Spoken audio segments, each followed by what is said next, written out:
नमस्कार, आप देख रहे हैं सबसे बड़ा मुद्दा। मैं हूं आपके साथ राहुल राजपूत। समाजवादी पार्टी से सांसद शफीकुर रहमान बर्क ने सीएम योगी आदित्यनाथ को धमकी भरे लहजे में चेतावनी दी है। बर्क ने उमेश पाल हत्याकांड को लेकर हो रही बुलडोजर कार्रवाई पर कहा कि यह एक्शन नहीं, जुल्म है। योगी सरकार मुसलमानों को निशाना बनाकर जुल्म कर रही है। इसके अलावा बर्क ने कहा, योगी अगर कभी सीएम के ओहदे पर ना रहे तो वो भी जद में आ सकते हैं। बर्क पहले भी योगी सरकार की बुलडोजर कार्रवाई को लेकर घेरते रहे। इस बीच सवाल उठ रहे हैं माफिया पर कार्रवाई बर्क को क्या अत्याचार लगी? बुलडोजर का एक्शन बर्क को क्यों लग रहा जुल्म? बर्क का बयान बदले की क्या धमकी है? माफिया पर कार्रवाई को धार्मिक रंग आखिर क्यों? समाजवादी पार्टी लेगी बर्क पर क्या एक्शन? इन्हीं सवालों के साथ मेहमानों से चर्चा, लेकिन उससे पहले एक रिपोर्ट।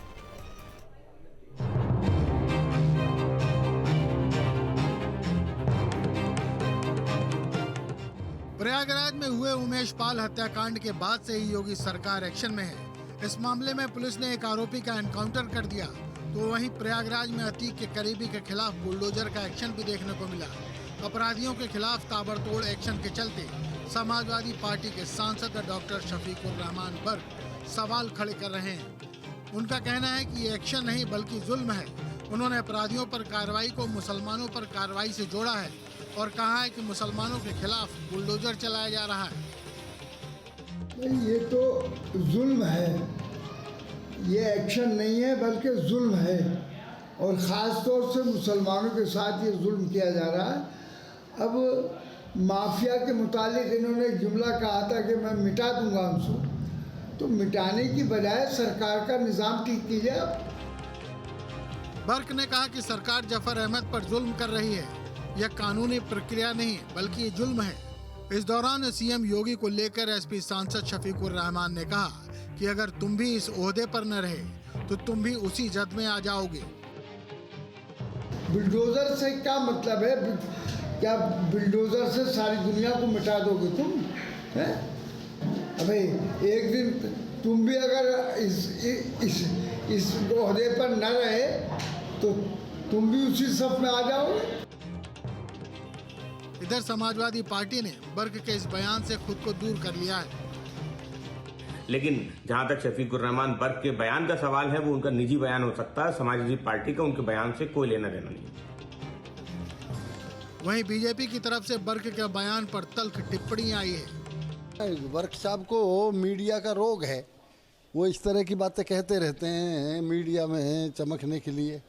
और जहाँ तक वो ये कहते हैं कि जब हमारी सरकार चली जाएगी तब योगी जी के साथ ऐसा होगा, तो मैं केवल इतना ही कहूँगा कि जब तक बर्क साहब जो बात कह रहे हैं हमारी सरकार तब तक तो जाएगी नहीं, तब उनका पोस्टल एड्रेस क्या होगा? ये पहली बार नहीं है जब एसपी सांसद ने अपराधियों की हिमायत की हो। इसके पहले भी मुख्यमंत्री योगी आदित्यनाथ द्वारा उमेश पाल की हत्या में आरोपी माफिया अतीक अहमद को मिट्टी में मिला देने के बयान पर उन्होंने मुस्लिमों पर ज्यादा जुल्म होने की बात कही थी। Team news state. और मेहमान हमारे साथ जुड़ चुके हैं आलोक वर्मा जी, प्रवक्ता बीजेपी, फाजिल अहमद साहब मुस्लिम स्कॉलर, डॉक्टर अभिषेक राय जी, प्रवक्ता समाजवादी पार्टी, पीयूष मिश्रा जी, प्रवक्ता एसपी। आप सभी मेहमानों का इस चर्चा में स्वागत है। आलोक वर्मा जी, आखिर मुस्लिमों पर जुल्म क्यों किया जा रहा है? क्यों निशाना उन पर साधा जा रहा है? बुलडोजर वाली कार्रवाई की जा रही है।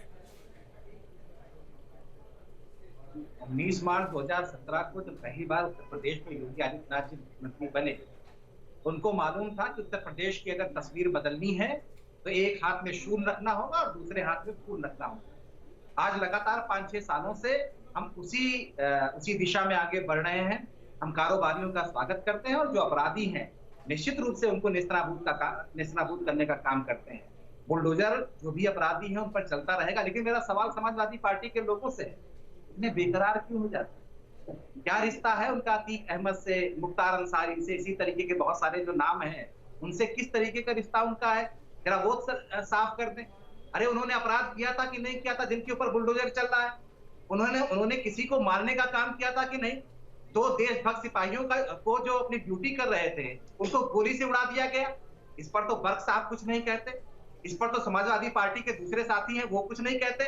मुझे तो उम्मीद ये थी कि समाजवादी पार्टी का भी निश्चित रूप से देश को आगे बढ़ाने में समाजवादी पार्टी का योगदान उत्तर प्रदेश को आगे बढ़ाने में उतना ही है जितना भारतीय जनता पार्टी का।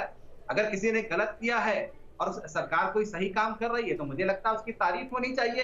लेकिन सांसद साहब जिस तरीके की बातें कर रहे हैं और समाजवादी पार्टी के दूसरे नेता हैं वो जिस तरीके की बातें कर रहे हैं, मुझे लगता है कि बड़ी कुछ उनको बहुत तकलीफ हो रही है। ये तकलीफ किस बात की? ऐसा तकलीफ हो रही है क्या? बर्क साहब की तरह आप लोगों को भी तकलीफ हो रही है? आलोक भाई हमारे छोटे भाई हैं और मैं छोटे भाई को ये जरूर बताना चाहूंगा कि देखिए, अभी आप सिलेक्टेड उसकी बात, कार्रवाई की बात कर रहे हो। अभी आपने पूछा कि हमें तकलीफ हो रही है अतीक अहमद या मुख्तार अंसारी पे। कोई तकलीफ नहीं साहब। हम ये पूछना चाहते हैं कब ब्रजेश सिंह पे आप एक्शन लोगे, कब धनंजय सिंह पे एक्शन लोगे, कब सुशील सिंह पे एक्शन लोगे? ये कितने, ये माफिया कहाँ हैं? आप बनारस की 8 सीटें आप विधानसभा की जीते हो, माननीय प्रधानमंत्री जी वहां से सांसद हैं और उसके बाद भी एमएलसी का चुनाव आप हार जाते हो। ऐसा कैसे? ये कौन सी गणित है? मैं पूछना चाहता हूँ, किसके सपोर्ट से 14 साल बाद डॉन छूट जाता है? सबको पता है कौन डॉन है, सबको पता पूर्वांचल का डॉन कौन है। ये बताने की जरूरत नहीं। आलोक भाई कहते हैं ना, एक उंगली उठाओगे 3 उंगली आपकी तरफ रहती है। तो जरा देखो इसको। हमारे माननीय मुख्यमंत्री जी ने सदन में कहा कि भैया 1 डिस्ट्रिक्ट 1 माफिया। तो मैं माननीय मुख्यमंत्री जी से जरूर ये सवाल पूछना चाहूंगा। मैं वहां तक पहुंच नहीं सकता, आपके माध्यम से जरूर सवाल पूछना चाहूंगा कि गोरखपुर का कौन डॉन रहा, देवरिया का कौन डॉन रहा, कौन रहा ये डॉन? 1 डिस्ट्रिक्ट 1 डॉन की बात करते थे। किसने हिंदू वाहिनी बनाई जिसके पास AK-47 थी? AK-47 क्या अलाउड है? AK-47 क्या वैध लाइसेंस है? गोलियां चलती थी, खुलेआम गोलियां चलती थी। अरे आप ऐसी बातें करते हो, किस तरह की बातें करते हो? आपने 14 में जब चुनाव में कहते ना लिखा जाता है। देखिए चर्चा क्या चल रही है और चर्चा किधर घुमा दी गई, ये आप लोग बेहतर तरीके से जानते हैं। हम चर्चा कर रहे थे बर्क साहब के बयान पर। क्या वाकई नहीं कानून का जो शिकंजा कसा जा रहा है वो क्या वो धर्म देखकर हो रहा है क्या? समाजवादी पार्टी ने तो किनारा कर लिया है। देखिए बहुत सीधी सी बात है राहुल भाई, बर्क साहब का अपना पर्सनल स्टेटमेंट है। हमारे एक प्रवक्ता ने भी ये बात बता दी है और समाजवादी पार्टी किसी के पर्सनल स्टेटमेंट को सपोर्ट नहीं करती। सपोर्ट तो आप इस तरीके से भी कर रहे हैं ना सर, क्योंकि आपने कहा कि क्या अतीक ही आपको लग रहा है माफिया, मुख्तार ही आपको माफिया लग रहा है, इसके अलावा आपने नाम जुड़ा दिया। तो कैसे ना कहे कि आप अप्रत्यक्ष रूप से सपोर्ट कर रहे हैं उस धर्म को लेकर, मुसलमानों को लेकर। राहुल भाई मैं आपसे सीधा सा पूछना चाहता हूँ, बहुत छोटा सा प्रश्न है। देखिए कहते हैं ना, अगर लहू का रंग मैं किसी को दे दूं, कोई नहीं बताएगा हिंदू का मुसलमान का। तो माफियाओं में आप क्यों भेदभाव कर रहे हैं? कौन माफिया में भेदभाव कर रहे हैं सर? बर्ग साहब फिर क्यों बोल रहे हैं? आप लोग कैसे व्यक्तिगत कह देते हैं? किसी सांसद का बयान व्यक्तिगत हो जाता है क्योंकि वो उसी पार्टी के सिंबल से चुनाव लड़कर, और ये जाना जाता है कि समाजवादी पार्टी का ही सांसद है। ये समझ से परे है। जब पार्टी फंसती है तो कह दिया जाता है कि व्यक्तिगत बयान है। सर राहुल भाई ये बताइए, ये कैसा समाजवाद है? ये कैसी राजनीति है? जब पार्टी फंसी तो व्यक्तिगत बयान, और कैसे एक नेता का क्या व्यक्तिगत होता है? जरा आप ये बता दीजिए, एक नेता का क्या व्यक्तिगत होता है? मेरी बात आप अगर सुनेंगे तो बहुत क्लियरली आपके समझ में आ जाएगी। ये डॉक्टर अभिषेक राय समाजवादी पार्टी के प्रवक्ता हैं। मैं जो बोलूंगा वो समाजवादी पार्टी का ऑफिशियल स्टेटमेंट होगा। तो मैं जो बात कह रहा हूं, और जो समाजवादी पार्टी का सांसद बोलेगा वो क्या होगा? मैंने बोला ना, उनका व्यक्तिगत बयान है और व्यक्तिगत बयान को समाजवादी पार्टी सपोर्ट नहीं। हम और अखिलेश यादव जो बोलेंगे वो क्या होगा? फिर वो राष्ट्रीय अध्यक्ष जी जो बोलेंगे वो समाजवादी पार्टी की बात। कैसे आपने लकीर खींच दी? हमें ये नहीं समझ में आ रहा है सर। कोई समाजवादी पार्टी का विधायक अगर बोलेगा तो लकीर खींच जाएगी क्या? वो व्यक्तिगत हो जाएगा। मेरी एक बात सुन लीजिए, शिवपाल यादव अगर कुछ कह रहे हैं, वो क्या कह रहे हैं? कहेंगे कि ये तो राष्ट्रीय महासचिव है, ये जो कहेंगे वो समाजवादी पार्टी का है। बिल्कुल है, बिल्कुल है। तो सांसद किसके हैं? सांसद किसके हैं बर्ग साहब? सुन लीजिए, सांसद किसके हमारे जरूर हैं, सांसद हमारे जरूर हैं। आपने तो बर्ग साहब को एक वर्ग दे रखा है, वो तो आपके लिए बैटिंग कर ही रहे हैं। बस एक लाइन में बोल दीजिए व्यक्तिगत है। फाजिल अहमद साहब, क्या ये देखिए, दो चीजें मैं अभिषेक राय जी, क्योंकि मैं मुद्दे पर चर्चा करने बैठा हुआ, उस पर तो बात ही नहीं कर रहे हैं आप लोग। फाजिल अहमद साहब क्यों नहीं बात कर नहीं कर रहे हैं सर, छोड़ दीजिए ना। फाजिल अहमद साहब हमने सारी बात क्लियर कर दी। नहीं, आपने बस एक व्यक्तिगत करके काम खत्म कर दिया, आपने पल्ला झाड़ लिया। आपके राष्ट्रीय अध्यक्ष बोलेंगे तो पार्टी, आप बोलेंगे तो पार्टी, शिवपाल बोलेंगे तो पार्टी, यादव परिवार से कोई बोलेगा पार्टी, बर्क बोलेंगे तो पार्टी नहीं, एसपी हसन बोलेंगे तो पार्टी नहीं। गजब की बात कर रहे हैं सर, गजब की बात कर रहे हैं, ये समझ से परे है। कोई गजब की बात, गजब की बात कर रहे हैं आप, पता नहीं सब कोई सिर पैर वाली बात ही नहीं है सर। कैसे व्यक्तिगत हो गया, आप ये बता दीजिए कैसे व्यक्तिगत हो गया, नेता है, कैसे व्यक्तिगत हो गया? कल तक 2 महिला नेताओं ने विरोध किया, सुनिए कान खोल के सुनिए, स्वामी प्रसाद मौर्य का विरोध किया, रामचरितमानस को लेकर, चौपाई को लेकर, पार्टी से बाहर कर दिया गया। उन्हें भी बोल देते, उनका तो व्यक्तिगत बयान था। हाथी के दांत खाने के और दिखाने के। और सर छोड़ दीजिए, आप बात न कीजिए, रहने दीजिए सर, रहने दीजिए। फाजिल अहमद साहब, फाजिल अहमद साहब नहीं बुलाते, आपने तो पहले ही गाथा गा दिया ना सर, पहले ही अपनी सारी कथा सुना दी, बस हो गया सर। और भी मेहमान है, और भी मेहमान है। बिल्कुल नहीं तो आप सोच रहे हैं ना, आप सोच रहे हैं कि नहीं, आप भी तो गलत बात कर रहे हैं सर। कैसे आपने एक समाजवादी पार्टी का सांसद अगर बयान दे रहा है तो कैसे वो व्यक्तिगत हो गया, कैसे वो व्यक्तिगत हो गया? वो पहले समाजवादी पार्टी, यही कहा जाता है कि समाजवादी पार्टी के सांसद, यही कहा जाता है। आप गलत कर रहे हैं सर। फाजिल अहमद साहब, फाजिल अहमद साहब, समाज में ये जहर घोलने की कोशिश क्यों हो रही है कि सरकार केवल मुस्लिम अपराधियों पर कार्रवाई कर रही है, उन पर जुल्म हो रहा है? देखिए राहुल जी, समाजवादी पार्टी का ये बयान इस समय आ रहा है जब पूजा पाल समाजवादी पार्टी की विधायक है और पूजा पाल के जेठ की हत्या हुई है। मैं सबसे पहले उमेश पाल और उनके गनर के सच्ची श्रद्धांजलि अर्पित करता हूं। सबसे पहले मैं उनको श्रद्धांजलि देता हूं। मुझे बहुत दुख है इस बात का, और कम से कम ये बात सोचना चाहिए समाजवादी पार्टी को कि पूजा पाल उनकी विधायक है और उसके परिवार से वो हत्या हुई है। और उससे भी बड़ी बात राहुल जी मैं बताऊं कि उमेश पाल शूद्र था, उमेश पाल भी शूद्र था। हम कभी शूद्र की लाइन से नहीं हटते हैं। हम कह रहे हैं कि शूद्र है तो शूद्र है, हमको दुख है वो हम भी शूद्र हैं। हमारे परिवार की हत्या हुई है, हत्यारा कोई भी हो, कानून पूरी सजा देनी चाहिए। दूसरी बात राहुल जी, एक बात और कह रहा हूं, यदि कानून में घर तोड़ने का कोई नियम देश के अंदर होता, अगर घर, देखिए रूल ऑफ लॉ से देश चलेगा, कानून से देश चलेगा, किसी मुख्यमंत्री किसी मंत्री के रवैये से देश नहीं चलेगा। मैं कह रहा हूं कि अगर कानून होता घर तोड़ने का तो 16 किसान के हत्यारे मंत्री के बेटा का घर क्यों नहीं तोड़ दिया गया? जुनैद और नासिर को जो आग जला के मार दिया गया, गाड़ी के अंदर जिंदा जला दिया गया, उनका घर क्यों नहीं तोड़ दिया गया? सवाल इस बात का राहुल भाई कि ये सही है, हम कह रहे हैं कि घर टूटना चाहिए, लेकिन एक नजरिए एक चश्मे से देखिए और सबका घर टूटना चाहिए। अपराध और अपराधी की कोई जात नहीं होती है। मैं हिंदू मुसलमान पे नहीं जा रहा हूं।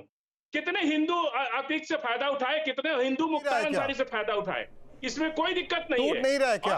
और वो चुन के आ रहे समाजवादी पार्टी। मैं आपसे कह रहा हूं, मैं आपसे पूछ रहा हूं, पार्टी के बयान टूट नहीं रहा है क्या? सर टूट रहा है। जुनैद और नासिर का घर टूटा, जुनैद और नासिर के हत्यारों का घर टूटा, कुंटू सिंह पर कार्रवाई हुई, बेटा 16 किसान के हत्यारों का घर टूटा। नहीं तो आप 16 आप चुनिंदा क्यों हो रहे हैं? जो 16 आप चुनिंदा क्यों हो रहे हैं? कर दिया, चुनिंदा क्यों हो रहे हैं? चुनिंदा क्यों हो रहे हैं? आप चुनिंदा क्यों हो रहे हैं? आप चुनिंदा हो रहे हैं। चुनिंदा क्यों हो रहे हैं? अभी अभिषेक राज जी अभी पोल और खुल जाएगी। राम गोपाल यादव किस लिए चिट्ठी लेकर गए थे, नाम लेकर गए थे मुख्यमंत्री से मिलने के लिए? आपको याद है? याद है आपको? वो कौन है? वो चुनिंदा थे, वो चुनिंदा थे, मुख्यमंत्री के पास गए थे मिलने आपके अंधेरे में। ठीक है, सही बात है। पीयूष मिश्रा जी सिलेक्टेड हो जाते हैं। जब माफिया की बात हो रही है तो सिलेक्टेड हो जाते हैं, उसमें धर्म की बात होती है, धर्म की बात हो ही जाती है, कष्ट होता ही होता है। वर्ग साहब को खोल रखा है, वो बयान देते हैं और कहते हैं व्यक्तिगत है। गलत है। पीयूष मिश्रा जी टिप्पणी कर रहे हो, आप व्यक्तिगत टिप्पणी कर रहे हो, भाई गलत है, नहीं होना चाहिए। किस पर टिप्पणी कर रहे हैं सर राय साहब? किस पर कर रहे हैं? गए नहीं थे राम गोपाल यादव? नाम लेकर नहीं गए थे क्या? नाम लेकर नहीं गए थे कि इन पर कार्रवाई नहीं होनी चाहिए सर, देखे रहिए। नहीं बात करते हो आप। अच्छा मिस्टर टेनी, तो आप उस पर भी तो बात कीजिए जो नाम लेकर रामगोपाल यादव गए थे मुख्यमंत्री के पास, उस पर भी बात कर लीजिए। दोनों पे बात करते हैं फिर। पीयूष मिश्रा जी, रामगोपाल यादव का घर तोड़ दीजिए। पीयूष मिश्रा जी, रामगोपाल यादव का भी घर तोड़ दीजिए। पीयूष मिश्रा जी, रामगोपाल यादव का भी घर तोड़ दीजिए। ये तो दूर तक लग जाएगी। इन लोगों का पहले आवाज बंद करा दीजिए। राहुल भाई मैं बोल लेता हूँ, अब मुझे भी समय दे दीजिए। इन लोगों की इतनी देर से तो मैं सुन ही रहा था। देखिए, आपने कहा कितनी बड़ी विडंबना की बात है कि माननीय रामगोपाल जी एक भू माफिया को बचाने के लिए जो उनकी जात का है, मुख्यमंत्री जी से मिलने आधी रात को चले जाते हैं।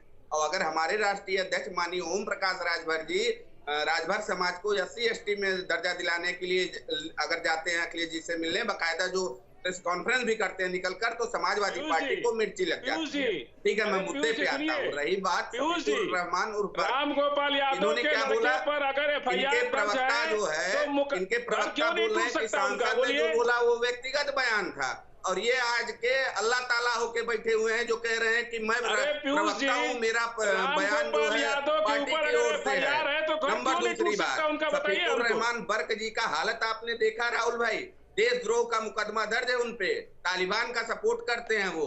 और सबसे बड़ी विडंबना की बात, पूजा पाल जो है समाजवादी पार्टी की विधायक है और उसके जेठ मारे जाते हैं, तब इनको मुस्लिमों से बड़ा प्यार हो जाता।